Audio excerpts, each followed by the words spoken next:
The topic is the status of children and youth in the state of Tennessee, and we're talking to the Executive Director of the Commission of Children and Youth in the state of Tennessee, Ms. Linda O'Neal.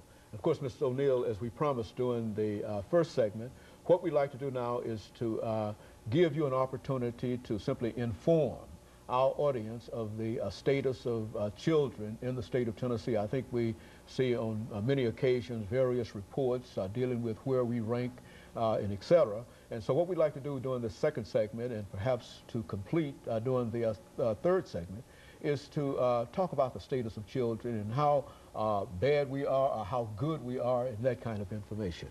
Sure, I'm always glad to talk about how children are doing in Tennessee.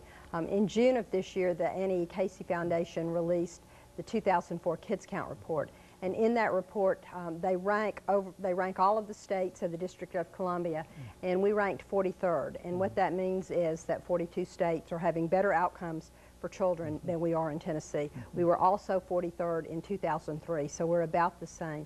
They're really looking at outcome indicators like low birth weight babies and infant mortality, whether or not children are, the child death rate, the teen death rate, some of those kinds of things. And in the report, we have some good news and some bad news. We're obviously concerned about low birth weight babies and about babies who die in their first year of life. We've made some, we know there's some things we can do to make progress in that. One of the things that's really associated with both of those issues is pregnant women who are smoking. We really need to work on reducing the smoking among all teens and all children and all people, but especially pregnant women, because it's one of the things associated with low birth weight babies. 1 in 4 of the babies who were born at low birth weight in Tennessee were born to mothers who smoked while they were pregnant.